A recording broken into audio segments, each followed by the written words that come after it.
WB news ইন্ডিয়ার সকল দর্শককে জানাই স্বাগত। বর্ধমান রেলওয়ে স্টেশনে আজ সকালে ঘটে গেল এক বড় দুর্ঘটনা। এক মহিলা ফুট ওভার ব্রিজের সিঁড়ি থেকে পিছলে পড়লে হুড়োহুড়িতে আহত হন ৮ জন যাত্রী। আহতদের স্থানীয় হাসপাতালে ভর্তি করা হয়েছে।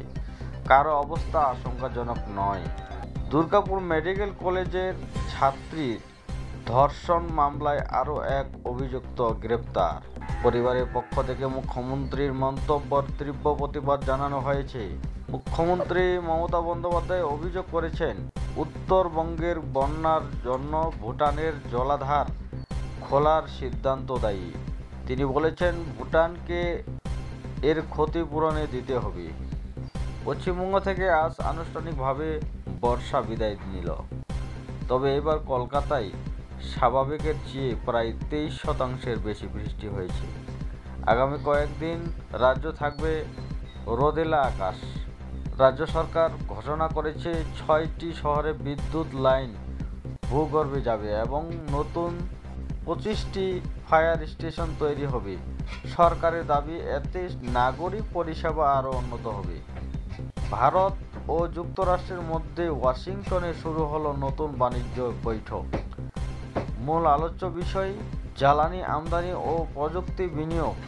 লক্ষ্য, আগামী 3 বছরে দ্বিপাক্ষিক বাণিজ্য দ্বিগুণ করা হবে।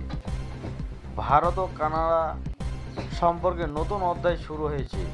বাণিজ্য, শিক্ষা ও খনিজ সম্পদে সহযোগিতা বাড়ানোর বিষয়ে দুই দেশ একমত হয়েছে। কেন্দ্রীয় অর্থমন্ত্রকের তথ্য অনুযায়ী এপ্রিল থেকে অক্টোবর পর্যন্ত সরাসরি কর আদায় বেড়েছে 6%। অর্থনীতিবিদদের মতে এতে দেশের আর্থিক অবস্থা আরও মজবুত হবে। ক্রিকেটের বড় খবর, অস্ট্রেলিয়া দলে চোটের ধাক্কা। ভারতের বিপক্ষে প্রথম ওয়ানডে খেলেছেন না ইংলিশ ও জাম্প। ইংলিশ চোটে ছিটকে গেছেন, তার জাম্পা ব্যক্তিগত কারণে অনুপস্থিত। বিশ্ববিখ্যাত গলফার রয় ম্যাকইলরয় এসে পৌঁছেছেন দিল্লিতে। তিনি অংশ নেবেন ডিপি ওয়ার্ল্ড ইন্ডিয়া চ্যাম্পিয়নশিপে। দেশ জুড়ে গলফ প্রেমীদের মধ্যে উচ্ছ্বাস তুঙ্গে।